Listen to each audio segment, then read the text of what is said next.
Et salut tout le monde, j'espère que vous allez bien. Cette semaine, encore des news et achats et on va se retrouver au Bazar du Bizarre. Et nous voilà au Bazar du Bizarre. Donc là, les petites nouveautés des semaines précédentes qu'on a déjà pu voir, avec du Sirène, du Parasite, de l'Orient, du Magmel Tomcat, The Handsome Marcus Bride, que j'ai acheté, Alpi, tout ça.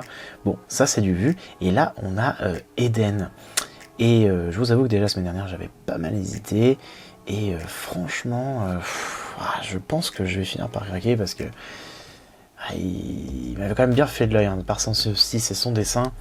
Petit marque-page à l'intérieur, je pense que je vais craquer. Alors, qu'est-ce qu'on va avoir vraiment de neuf? On n'a plus qu'un seul breaker avec sa réédition en grand format. Ça a marché. Moi personnellement, j'ai les coffrets, donc je ne me pose pas la question. Je les ai achetés assez récemment en plus, donc pas me prendre la tête. Alors ici, qu'est-ce qu'on a? Absim 7, le tome 6, donc ça c'est par la planète des marionnettes, ça c'est par l'auteur de Blame. Et de mémoire d'ailleurs, je crois que c'est une sorte de multivers, il y a un peu tout qui se passe dans le même univers. Enfin, on m'en avait parlé en tout cas, donc je suis pas forcément sûr de ce que je dis, mais je crois savoir que c'est ça en tout cas. Et du coup, c'est vrai que c'est des mangas qu'il faudrait que je lise après avoir lu Blame, que je n'ai toujours pas lu naturellement. En Pro-Silence, ce tome 6, il me semble qu'on ne l'a pas vu celui-là, donc voilà, il est sorti. Avec ces petits triangles très singuliers là, qui sont assez récurrents maintenant sur certains mangas, celui-ci, et puis un autre que j'ai oublié, c'est un Army Skirt, voilà. Donc là aussi pareil, on continue avec le siège des exilés, le tome 2, donc le dernier tome de cette série. Toyo Iterati, le tome 14 aussi, ça continue. Je vous avoue, j'ai jamais continué après le tome 1 parce que la personne qui nous l'avait vendu, je me souviens, Japan Expo, nous l'avait survendu. Et en fait, quand t'as lu le tome 1, tu te dis, bah non, c'est pas aussi bien que ce qu'il a dit. Et en fait, ça m'a complètement cassé. Yamada-kun and the Seven Witches. Ça en vrai c'est un manga, je le vois de temps en temps et en vrai les jaquettes sont toujours super sympas, assez fun, donc ça me tente à chaque fois. Tome 17 et 18 de Slam Dunk, on arrive sur la fin de la publication de la série avec sa petite fresque magnifique. C'est à cause de ça que j'ai pas pris la série. Voilà. Tanya the Evil aussi qui continue. Voilà, donc ça pareil, c'est un manga que je ne connais que de nom, je sais pas si vous le lisez vous, mais en tout cas à l'intérieur les images sont plutôt sympas. Faiseuse de livres, tome 7 qui se retrouve devant ici, voilà, donc pareil, petit truc, et Shikabana tome 3 juste à côté, et je m'arrête pas dessus parce que je suis quelqu'un de très méchant. Ici, manga totalement imprononçable, c'est Erabafnegna. Prononcez-le moi s'il vous plaît, c'est imprononçable ce truc. Il y a que des consonnes là-dedans. Par contre le dessin est plutôt propre en vrai. Le dessin est plutôt propre, donc je sais pas ce que ça vaut, mais en tout cas ça donne envie ça. Ça, on a une petite nouveauté aussi chez Glénat là, Dirgol. Avec son, je crois que c'était un marque-page qui était offert, non un stylo plume, voilà, une plume qui sert vraiment d'écriture, qui était offert qui est offert avec l'achat du tome 1, et avec voilà, cette brillance caractéristique, avec Dr Stone, ça rappelle ça. The Fable tome 1, voilà, donc ça m'avait marqué quand j'ai vu que ça allait sortir, parce que par sa jaquette qui fait beaucoup penser à Kill Bill en fait. Cette typo noire, ce jaune, le sang, ça avait pensé carrément à Kill Bill. Je sais pas vous, mais bon, voilà, moi. Qu'est-ce qu'on va avoir d'autre sur le côté? Ça, on va avoir déjà vu, tout ça aussi. Black Butler, le tome 30. Je suis un petit peu en retard. Oh, c'était beau. Je suis au tome 28, donc faut que je me prenne le tome 29. Je sais pas si je vais le prendre maintenant, du coup, tome 29 et 30, ou si je vais attendre un petit peu. De toute façon, j'avais attendu tellement longtemps. Là, on a Berserk qui est remis en avant parce que il y a un marque-page en ce moment qui est offert, un marque-page métallique. Et à côté, il y a la grosse épée de Guts qui est juste là. Et ça, faut que j'essaye de la voir parce que magnifique. Ah, Papa est une licorne avec des petites paillettes sur le manga et tout. J'en ai entendu parler, ça m'a fait bien rire quand même. Je pense qu'il y a vraiment le public en plus pour ça, c'est ça qui est fantastique. Je suis pas du tout intéressé mais en tout cas, c'est vrai que je pense que ça doit être très marrant à lire. Maison Ikuku, la Perfect Edition, le tome 7, qui est juste là, alors à moins que je ne l'ai pas vu, voilà, qui est par le même auteur que Ramener un demi. Alors BL Métamorphose, c'est vrai que je m'étais pas arrêté dessus, je crois, le tome 5. Mais effectivement, voilà, le manga continue aussi, mais pourtant c'est sorti il y a bien 2-3 semaines, hein, c'est juste que je ne l'ai pas ouvert, donc j'en profite. Souvenir en bataille, un témoignage poignant d'un homme face au vieillissement de sa grand-mère. Pour chaque 5% du prix reversé à l'association. Ça se fait toujours plaisir en vrai de voir ce genre de choses. Je sais pas si le manga est bon pour autant, par contre.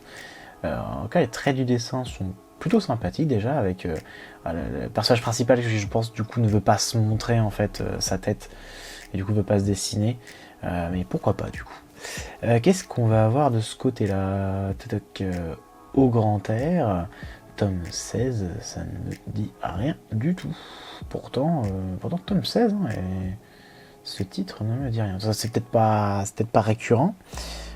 Qu'est-ce qu'on va avoir ici? Là, on a le premier tome d'Otome Game, ou Otome Game, au choix. Tous les chemins mènent. Ok, ouais, ok, pourquoi pas. Je suis pas fan spécialement des dessins. Là. Je sais pas du tout ce que c'est. Peut-être. Habituellement, ce coin-là, c'est plus du shoujo, mais en plus, il est entouré de shoujo là avec les autres. Mais c'est peut-être du shonen. Je sais jamais parce qu'ici, il y a un peu de tout qui est mélangé. Donc voilà. Donc si vous savez, pourquoi pas le mettre dans les commentaires. Comme les autres, ici, on a quoi? Honeyboy, je me demande si on l'avait pas déjà vu. Ah, Masamune Revenge, je l'ai jamais ouvert. Je vous l'ouvre, voilà, je voulais ouvrir un petit peu le tome 3, mais pareil, il est sorti il y a un petit moment. Bon, je m'étais pas arrêté dessus, mais le fameux Yawara, voilà. Donc quand même, on va s'arrêter un petit peu dessus, hein, Urasawa forcément. Ah là, qu'est-ce que c'est bien ça. Franchement, je vous conseille, un petit manga de sport, du comique et tout, enfin... Ah, tout est bien, le dessin est fou, enfin, voilà, moi je peux que vous conseiller de toute façon de lire du Urasawa en général. La on va avoir Magic Knight Clamp, je l'attendais aussi celui-là, le tome 3, déjà. Alors c'est une série en 6 tomes, hein, donc ça va aller assez vite en plus au niveau de la publication, je pense. Je pense que cette année ça peut être terminé.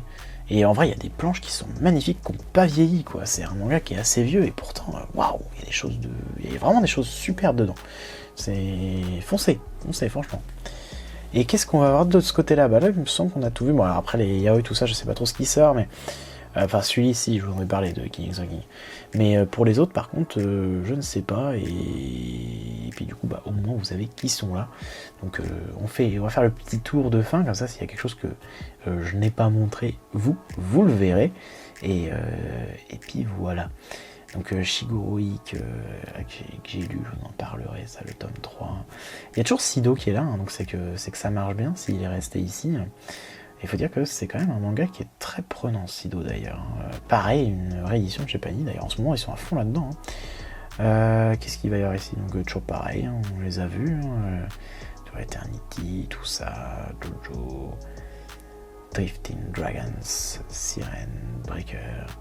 Enfin voilà, donc je pense qu'on a bien fait tout le tour, hein. Je me sens qu'on n'a pas oublié grand chose, j'ai même revenu sur les choses des semaines précédentes, donc plutôt pas mal. Et puis on va se quitter là-dessus, puis on va se retrouver chez moi. A tout de suite.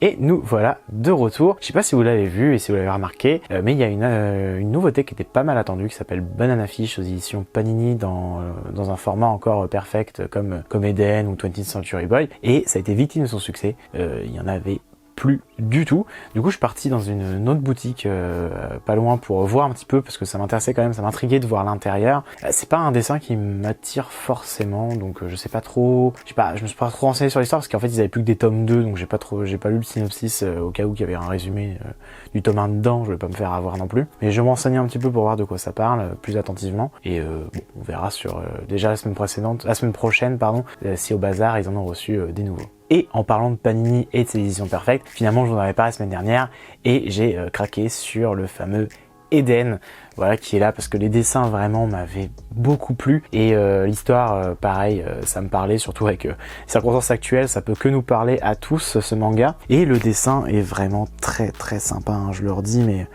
moi c'est un style de dessin qui me plaît pas mal. Je cherche des petites planches où il va y avoir le plus de possibilités possibles. Oh bah celle-là, très bien cette double page là.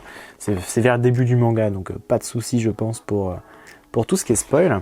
Et en même temps, je l'entends un petit peu glisser. Hop là, le voilà.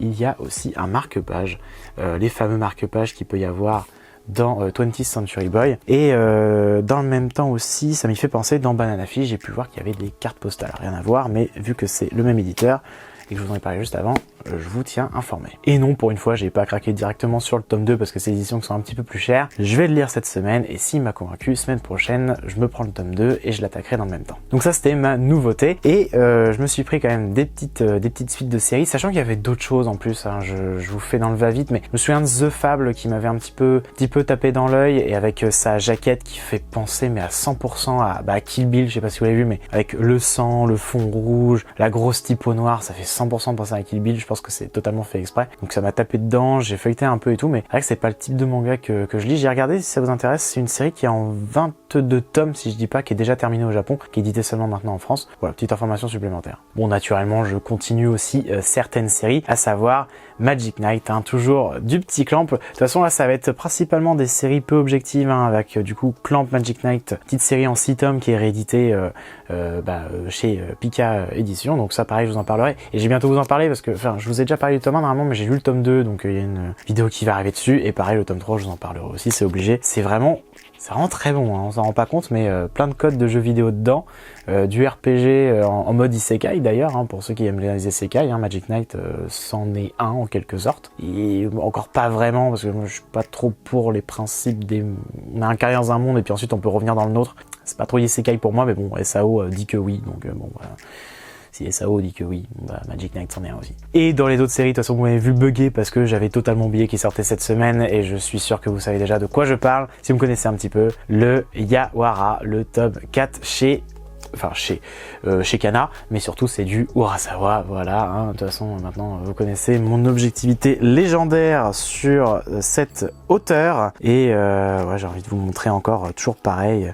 Je suis sûr qu'il y en a quelque part et je vais pas les trouver forcément, mais j'aime bien vous montrer à chaque fois. Voilà, des petites pages couleurs, les fameuses pages couleurs de Monsieur Urasawa. J'adore parce que voilà, c'est encore les couleurs de l'époque et c'est un truc que j'aime beaucoup, autant là-dedans que dans Dragon Ball ou d'autres mangas qui sortent maintenant, alors qu'ils ont été édités il y a plusieurs années. Et voilà, la vidéo est terminée, je vous ai montré ma petite nouveauté de la semaine ainsi que mes séries que je poursuis qui sont en cours. Donc, petite info juste avant de conclure, les lectures du mois ne sont pas oubliées, mais vu que j'allais mal et tout, j'ai tout laissé de côté avant de pouvoir reprendre correctement le montage. Donc, va y avoir énormément de décalage dessus, mais va y avoir effectivement la vidéo du mois de février, la partie 2, qui va sortir mercredi prochain. La semaine d'après, il y aura la vidéo du mois de mars et 2 semaines plus tard, parce que je vais faire une petite pause pour une autre vidéo, vous verrez, il y aura aussi la lecture du coup au moins première partie ou complète du mois d'avril. J'ai pas mal de retard sur ça, hein, vous m'excuserez, hein, avec le Covid, etc. Mais ça arrivera bien, vous inquiétez pas. Et aussi la deuxième partie du mois de février a été tournée dans ma chambre pendant que j'étais isolé. Du coup, c'est normal que ce soit pas le même décor que celui-ci. Enfin voilà, si la vidéo vous a plu, n'hésitez pas à laisser un petit commentaire, ça fait toujours plaisir, à liker ou à partager la vidéo, et à vous abonner, c'est pas encore fait, et je vous dis à très bientôt. Salut!